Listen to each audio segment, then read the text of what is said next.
A very good morning to you all and welcome to Edomortal. Today we are going to conduct session based on quadratic equation.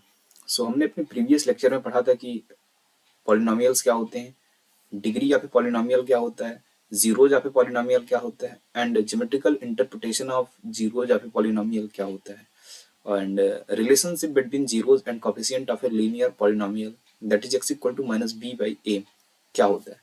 So हमने इन सारे topics को अपने previous lecture में cover किया था. अगर आपने उस लेक्चर को नहीं देखा है पहले आप उस लेक्चर को देखिए, देन इस लेक्चर को देखिएगा. इससे चीज़ें आपको काफ़ी आसानी से समझ में आएंगी. So today we are going to start from here, that is relation between zeros and coefficient of a quadratic polynomial. आज हम चर्चा करेंगे क्वाड्रेटिक पॉलिनोमियल पर और हम ये देखेंगे कि क्वाड्रेटिक पॉलिनोमियल के जीरोस एंड उसके कोफिशिएंट के बीच में क्या रिलेशन होता है, एंड क्वाड्रेटिक पॉलिनोमियल को क्वाड्रेटिक इक्वेशन में कन्वर्ट करके उसके जीरोस को कैसे फाइंड करते हैं, इससे पहले हम ये देखेंगे. और इसको समझने के लिए हम एक एग्जांपल कंसीडर करते हैं. Let our polynomial B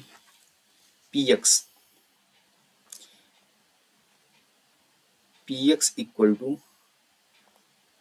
2x square plus 5x plus 2. अब हमें इस क्वाड्रेटिक पॉलिनोमियल के जीरोस को फाइंड करना है. हमें इस क्वाड्रेटिक पॉलिनोमियल के जीरोस को फाइंड करना है. तो हम क्या करेंगे, हम px को जीरो पुट कर देंगे और 2x square plus 5x plus 2. हम इसको कैसे सॉल्व कर सकते हैं, हम इसको सॉल्व कर सकते हैं फैक्टराइजेशन मेथड से या फिर स्प्लिटिंग द मिडिल टर्म.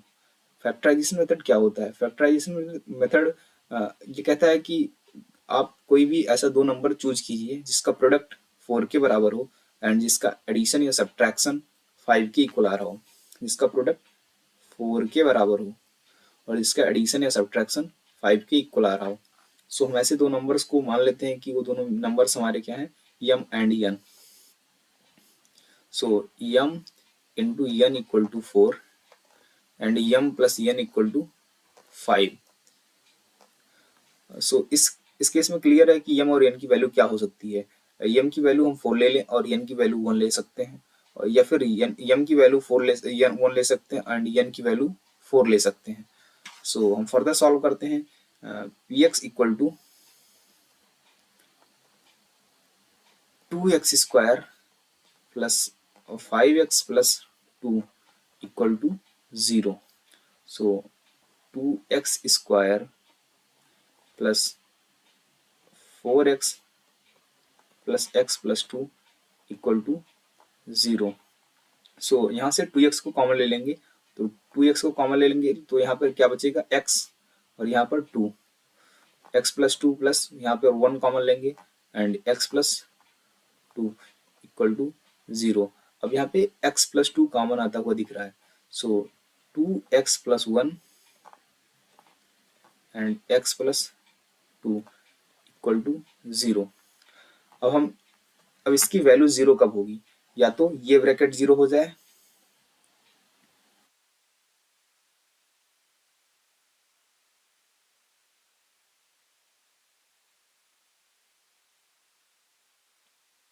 या तो इस ब्रैकेट की वैल्यू 0 हो जाए या फिर इस ब्रैकेट की वैल्यू 0 हो जाए. सो या फिर 2x plus 1 equal to 0. So x equal to minus 1 by 2 and here x plus 2 equal to 0, x equal to minus 2.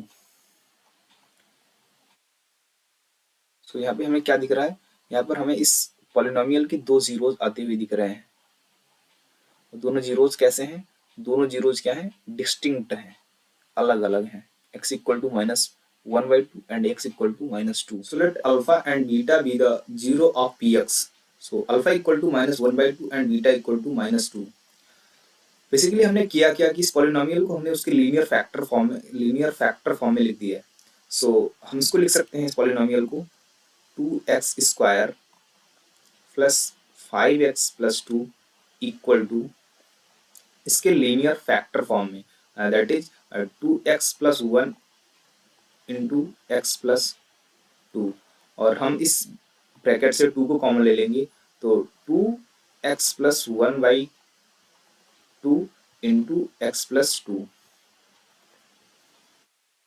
और इस 2 को हम थोड़ी देर के लिए k मान लेते हैं, and x minus alpha and into x minus beta, क्योंकि हमने क्या देखा कि अल्फा इक्वल टू -1/2 है एंड बीटा इक्वल टू -2 है। क्वाड्रेटिक इक्वेशन के जीरो और कोफिशिएंट के बीच में हम इसी लॉजिक को ध्यान में रख करके रिलेशन डिराइव करेंगे।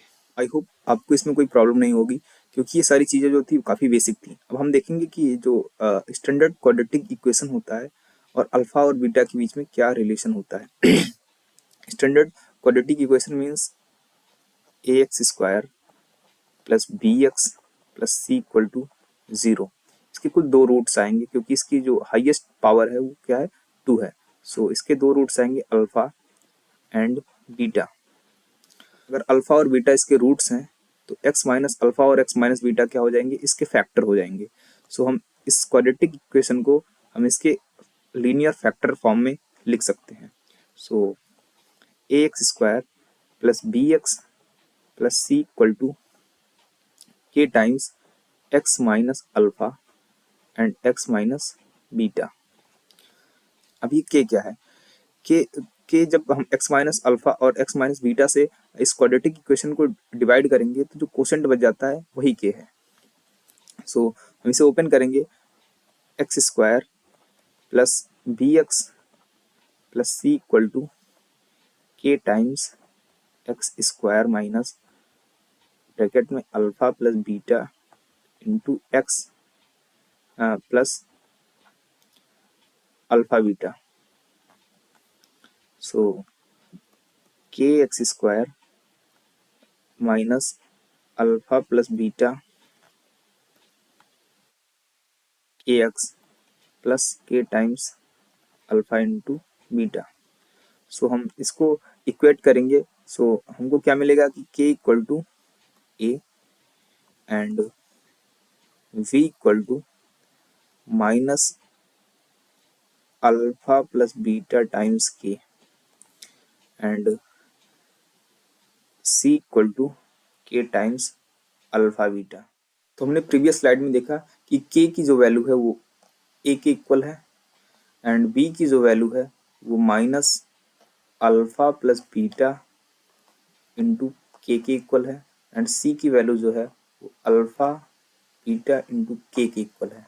सो यहाँ से हम क्या देख सकते हैं कि alpha plus beta equal to minus b by k, और k 1 के इक्वल है। So minus b by a and alpha into beta की वैल्यू जो हो जाएगी c by k, that is c by a.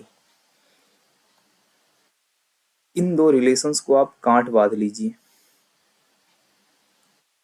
इन दो रिलेशंस को आप गांठ बांध लीजिए।